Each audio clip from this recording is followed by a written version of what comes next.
Vamos começar, PVC, falando do Flamengo. O time está em Orlando, né? Desembarcou para a pré-temporada lá, e o presidente Rodolfo Landim deu uma entrevista ao GE falando que a renovação com o Gabigol está travada, abre aspas. Ao final do campeonato ou no meio do ano, a gente vai reavaliar. No momento, elas não estão correndo, fecha aspas. E ele ainda rebateu o Júnior Pedroso, que é o agente do Gabigol, que afirmou que o clube e o jogador já tinham um acordo para renovação. Ele disse que não, abre aspas. Acho que ele falou isso, ele tem que explicar com quem ele fez acordo. Eu nunca conversei com ele, quem toma decisão no Flamengo, e todo mundo sabe, sou eu. Eu nunca tinha tomado nenhuma decisão a respeito de contrato nenhum, e com o Gabriel nesse período todo, fecha aspas. E aí, PVC? Eu achei o Landim um pouco frio em relação ao Gabigol. Ele mais ou menos falou como se a gente vai ver o que vai acontecer nos próximos meses, ou daqui a 6 meses. Ele, como quem diz, daqui a 6 meses ele pode assinar um pré-contrato com outro clube, mas aí paciência. Não foi exatamente isso que ele disse, mas a impressão foi dessa frieza. E eu acho que, com toda a liberdade que o Gabigol vai ter de renovar ou não renovar o contrato, estamos falando do maior ídolo do Flamengo no século XXI. Vamos separar bem os séculos, para ninguém falar de Arthur Antunes Coimbra. Os rubro-negros comemoram o Natal todo dia 3 de março, o dia em que nasceu Deus, Zico. É assim que ele se refere. Achei frio o Landim em relação a esse assunto, como se perdeu do Gabigol fosse tudo bem.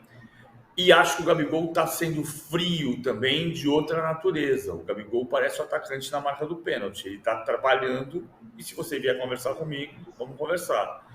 O Júnior Pedroso pode ter que explicar de fato se ele entendeu ou se houve um mal-entendido sobre o contrato ou acordo verbal. O outro assunto do Flamengo importante é o Léo Ortiz, que o Landim também falou, né? Antes da gente falar sobre o Léo Ortiz, queria só pontuar mais uma coisa. Eu concordo com você que ele deu essa esfriada, assim, né? Se der, deu, se não der, não deu. Mas depois ele também deu aquele afago, né? Falou que é o ídolo do Flamengo, é nosso jogador, é um jogador que a gente adora e todo mundo adora. A gente ainda enxerga uma possibilidade enorme. Gabriel tem 27 anos, é um grande ídolo. Ficou meio no muro ali, né, Alicia? Ficou. E eu acho que estão dando pouca moral pro Gabigol. Ele teve um ano ruim, né? Mas, assim, por tudo que ele já conquistou no Flamengo, ele ser tratado dessa forma, meio tanto faz, tanto fez, né? Teve aquele momento daquele flerte com o Corinthians, que, né, vai tirar o dinheiro da onde para pagar um Gabigol. Mas eu acho que precisa chegar num momento da temporada, e com o campeonato já em andamento, né, com a temporada já em andamento, é uma boa hora para fazer isso, de dizer assim, Gabigol fica, ponto. Né? Aí, quando vai chegar na próxima janela, faz essa conversa nos bastidores. Né? Eu acho que assim, precisa ter um momento, até para o atleta, por mais que seja frio e profissional, né, esteja segurando essa onda aí externamente, para o atleta ter algum tipo de motivação. Né? Porque se essa coisa de se sair tudo bem, se ficar tudo bem também, acho um pouco de ingratidão por tudo que o Gabigol já fez pelo time, ainda que hoje ele não tenha um lugar como titular e ainda que ele tenha feito uma temporada muito ruim. Né? Mas não é que foi uma temporada brilhante do Flamengo e só o Gabigol foi mal.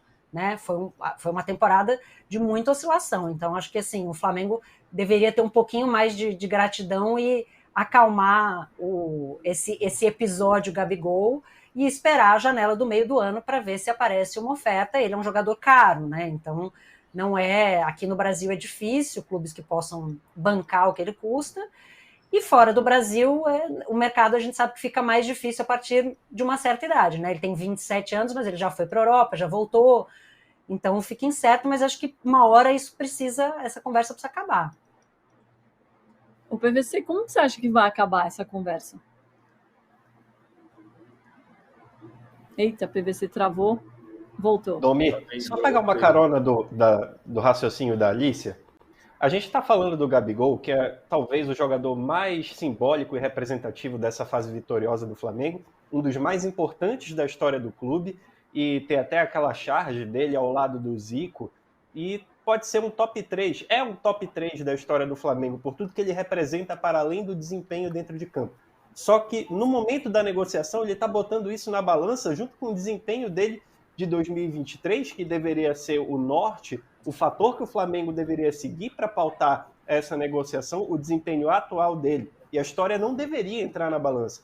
Por outro lado, tanto o clube quanto o jogador deveriam ter se poupado um pouco mais, preservado a imagem, ambos poderiam ter sido mais discretos, digamos assim, nessa negociação, porque o Gabigol ir em podcast, jogar chaveco, por outro lado, a diretoria do Flamengo também vira público, dizer que as tratativas estão de tal forma, acaba ficando muito exposta à imagem do Flamengo, do próprio Gabriel. E isso aquece o mercado. O Gabriel tenta valorizar o passe, o Flamengo não quer pagar tanto quanto acha que deve, e fica esse cabo de guerra que, no fundo, ninguém sai ganhando. Eu acho que isso acaba levando a lugar nenhum, praticamente. E o Corinthians também, né, que meteu mais pólvora aí nessa combustão, também saiu perdendo nessa história, né, PVC? Também, porque o Corinthians promete Gabigol e contrata Ranieri. O Ranieri pode ser muito bom jogador. Estamos falando de patamares diferentes de comoção da sua torcida. Eu acho que o Gabigol está frio, porque ele daqui a 6 meses pode assinar um pré-contrato com qualquer clube, e isso pode ter um efeito eleitoral, positivo ou negativo, dependendo de você saber. O Gabigol não está jogando nada e assina um pré-contrato com um clube brasileiro, é um cenário. O Gabigol está jogando bem, volta a ser titular, e daqui a 6 meses o Flamengo procura, ele diz, não, já está tudo certo, eu vou com Conchichina da Serra. E é outro cenário, a torcida vai ficar bem furiosa, os sócios também. Então, tem um cuidado. A gente fala de ano eleitoral no Flamengo porque, historicamente, costuma ter envolvimento, né, de decisões do futebol com o que vai acontecer na eleição. Não deveria ser assim, mas é. E o Gabigol está certinho na dele. Eu acho que o Landim, de fato, a Domitila tem toda a razão. Ele termina o discurso falando sobre a importância do Gabigol, a idolatria do Gabigol. Ele só deixou claro na entrevista que, olha, o que tem hoje? Não, nesse momento não tem. Neste momento não tem. Não tem uma conversa. E não tem um acerto verbal que já tivesse acontecido antes, como disse o Júnior Pedroso. E agora, sobre o Léo Ortiz, a contratação também está travada e a diretoria já está avaliando ir para o mercado para buscar um outro nome para a zaga. O Flamengo contava que ele fosse interferir um pouco ali com o Red Bull Bragantino, mas ele está deixando o Bragantino conduzir as conversas e o Bragantino não está querendo liberar, PVC. O Bragantino não quer vender desde o início. A gente já falou um pouco sobre essa situação do mercado deste verão brasileiro. Os clubes médios não quiseram vender. O Cauli não foi vendido para o Palmeiras, o Caio Alexandre não foi nem para o Palmeiras nem para o Corinthians, foi para o Bahia. O Bragantino, desde o início, disse que queria renovar o contrato com o Léo Ortiz. O Léo Ortiz tem 25% do contrato. O que o Flamengo gostaria de aproximar, porque o que o Bragantino avalia é 16 milhões de euros, como 25% são do Léo Ortiz.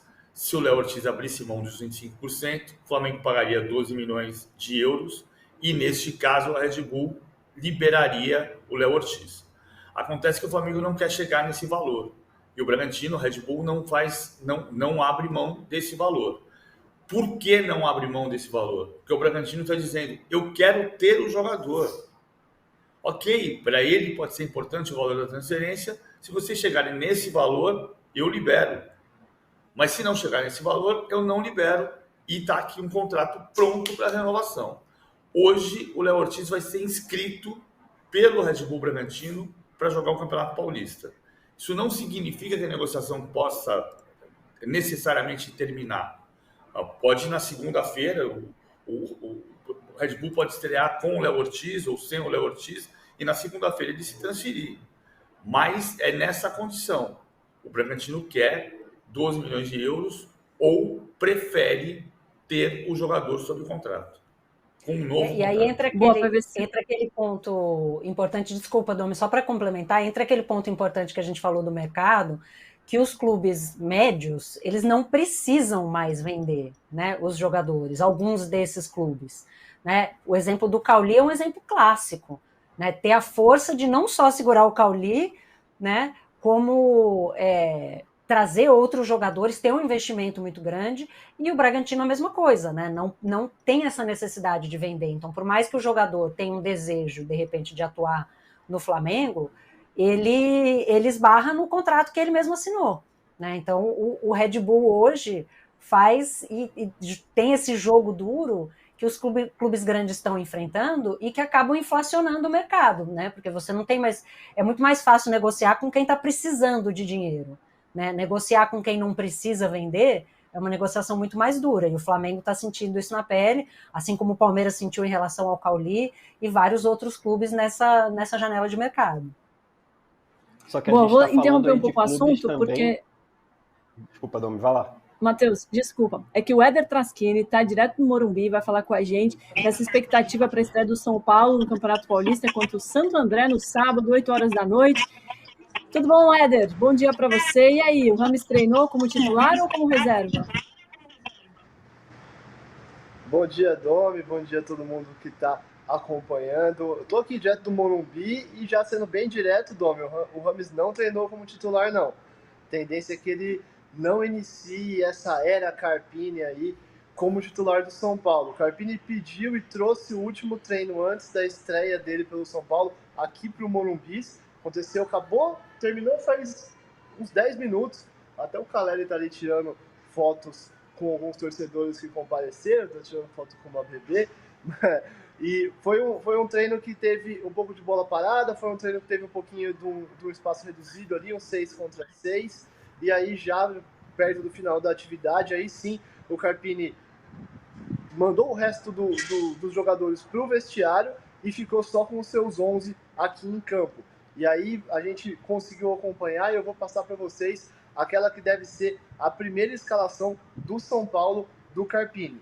Vai ter o goleiro Rafael, na direita o Igor Vinícius, o Rafinha não treinou hoje, então Igor Vinícius, Diego Costa, Alan Franco e o Wellington. O Arboleda também só correu ao redor do gramado. Ele até teria condições de jogo, mas o São Paulo prefere não arriscar e perdê-lo depois para jogos mais importantes, né? Então, o Rafael, o Igor Vinícius, o Alan Franco, o Diego Costa e o Wellington, o Pablo Maia e o Alisson, a dupla de volantes, né? O Alisson ganhou essa condição já na temporada passada com o Dorival. E aí acho que a grande mudança é o Lucas atuando no lado esquerdo. Pelo menos foi esse o desenho que o Carpini utilizou aqui. O Lucas atuando do lado esquerdo, com o Luciano centralizado e o Wellington Rato do lado direito, né? E aí o Caleri no comando de ataque, como todo mundo já imaginava. O Carpini treinou bastante a saída de jogo, desde o goleiro Rafael, tanto o jogo construído, quanto o jogo um pouco mais direto, já explorando também o Caleri, com o Lucas sempre do lado esquerdo. Então acho que essa é a grande novidade aí que o Carpini deve pelo menos testar nesse primeiro jogo na estreia contra o Santo André, né? Boa, Éder, muito obrigada. Mostra um pouquinho do Morumbis. Não me acostumei ainda para você falar esse nome. Vamos lá. Deixa eu mostrar aqui. O pessoal até chegou aqui, acabou de tirar foto com o Caleri. Ainda não está adesivado, tá, Domi? Não tem nenhuma ação ainda, só ali no telão. Vocês não vão conseguir ver, também não está neste momento, mas já aparece a logomarca do Morumbis. Mas aí a partir do mês que vem a gente já deve ter novidades, a gente já deve ter mais adesivagem, algumas outras ações com camarotes, com setores, com nomes que pertencem também à marca da Mondelez. Perfeito, Éder, muito obrigada, bom trabalho por aí. Você quer fazer uma pergunta, PVC? Ou comentar só? Não, eu ia dizer só que a coisa mais incrível do boletim do Éder foi o nome do estádio. Mais do que o Lucas do lado esquerdo, foi o nome do estádio. E a gente vai descobrir de amanhã, em São Paulo e Santo André, se vai ter chocolate. Ai. O PVC, essa não ia deixar passar, ele não ia deixar passar. Chocolate para imprensa. Eu tô de olho no chocolate para imprensa aqui. Vamos ver como é que vai ser a recepção aqui. Valeu, Éder, obrigada. Valeu, gente. Até mais. Tchau, tchau. Valeu.